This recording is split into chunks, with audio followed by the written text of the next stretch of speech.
Price God. ஆண்டவராக இயேசு கிறிஸ்துவின் நாமத்தில் என் அன்பின் வாழ்த்துக்கள்.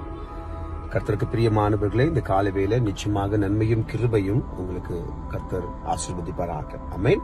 நம்ம தேவனுடைய வார்த்தைக்கு நேராக நம்ம கடந்து போகலாம். ஆமென். ஜீசஸ் ஐசையா 30:18 வசனம் இவ்விதமாக சொல்லுது, உங்களுக்கு இறங்கும்படி கர்த்தர் காத்திருப்பார், உங்கள் மேல் மனதுருகும்படி எழுந்திருப்பார் என்று சொல்லி. என் அன்பு பிள்ளைகளை திருப்பிற்கு பொருந்தது.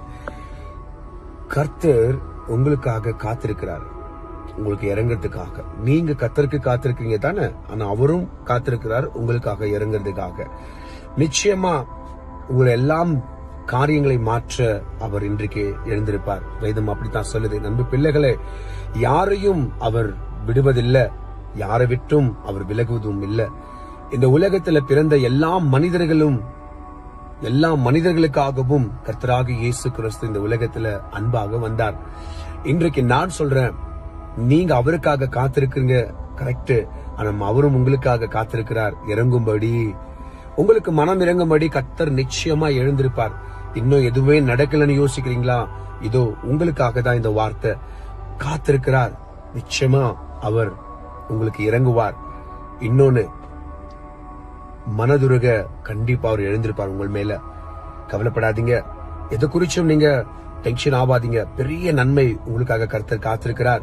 ஹல்லேலூயா. நாம காத்திருந்து பெற்றுக்கொள்வது என்பது நிச்சயமாக உண்மை.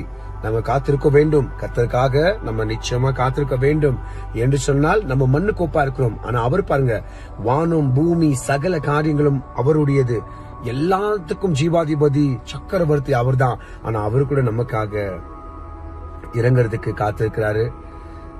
நம்ம மேல மனதுருகும்படிக்கு நிச்சயமா எழுந்திருக்கு வெயிட் பண்ணுகிறாரு. அவரு கரெக்டான டைமுக்கு வெயிட் பண்ணுகிறாரு.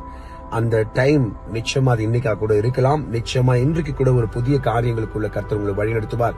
கவலைப்படாதீங்க. உங்கள் எண்ணம் ஏக்கம் எல்லாத்தையும் கூட கர்த்தர் அறிந்திருக்கிறார். என் அன்பு பிள்ளைகளே, கர்த்தர் காத்திருக்கிறார் தன் பிள்ளைகளுக்கு இறங்கும்படி. கர்த்தர் நிச்சயமா மனதுருக எழுந்திருப்பார் உங்கள் மேல. அவர் மனதுருகாம மற்றும் போக மாட்டார், உங்களுக்கு இறங்காம மாத்திரம் இருக்க மாட்டார். நிச்சயமா நான் மீண்டும் இன்னைக்கு அதுவே புஷ் பண்ணி உங்கள்கிட்ட பேசிட்டு இருக்கிற பாருங்க. இறங்குவார், காத்துட்டு இருக்கிறார். பெருசா உங்களுக்கு கர்த்தர் இறங்குவார். ஹல்லேலூயா. பெருசா மனதுருகி கீழே வருவார், உங்களுக்காக நிச்சயமா வருவார். ஆண்டவர் பெரிய நன்மைகளை செய்வார். உங்க கண்ணீரை துடைப்பார், உங்கள் கவலைகளை மாற்றுவார், உங்களுடைய வழிகளை சுத்தப்படுத்துவார், உங்கள் எதிரிகளை உங்களுக்கு முன்பாக தாழ்த்துவார். ஆமென். நிச்சயமா கண்டிப்பா நான் மீண்டும் சொல்றேன், உங்களுக்காக அவர் எழுந்திருப்பார், உங்களுக்காக அவர் கண்டிப்பா இறங்குவார். நண்பு பிள்ளையை கவலைப்படாதீங்க. Don't worry. என்ன மாதிரி பிரச்சனை சரி, கர்த்தர் உங்களை ஆசீர்வதித்து நல்ல நாளில எல்லாத்துல இருந்து உங்களை விடுதலை பண்ணி இன்றைக்கு ஒரு முழு சமாதானத்தை கர்த்தர் உங்கள் மேல வர பண்ணுவாராக. ஜெபிக்கலாமா? பரலோக பிதாவே, எங்கள் அன்பு ரட்சகராக இயேசுவே, இந்த வானத்துக்கும் பூமிக்கும் ஆண்டவரே, அன்பின் நல்ல வார்த்தைக்கு நன்றி. உங்க நாமம் மகிமைப்பட்டும். இயேசுவின் மூலம் ஜெபிக்கிறோம் பிதாவே. ஆமென். என் ஆத்துமாவே கர்த்தரை ஸ்தோத்திரி, என் முழு உள்ளமே பரிசுத்த நாமத்தை ஸ்தோத்திரி. என் ஆத்துமாவே கர்த்தரை ஸ்தோத்திரி, கர்த்தர் செய்த சகல உபகாரங்களை வாழ்நாள் முழுவதும் மறவாமல் இருப்பாயாக. ஆமென். என் அன்பு பிள்ளைகளை கவலைப்படாதீங்க, கர்த்தர் காத்திருக்கிறார். நிச்சயமா இன்றைக்கு உங்களுக்கு இறங்குவார். பெரிய நன்மையை கர்த்தர் உங்களுக்காக கொண்டு வரப்போகிறார். ஆமென். நம்ம மீண்டும் நாளைக்கு சந்திக்கலாம். அது வரைக்கும் என் அன்பு ரட்சகராக இயேசு கிறிஸ்து உங்களோட கூட இருப்பாராக. ஆமென்.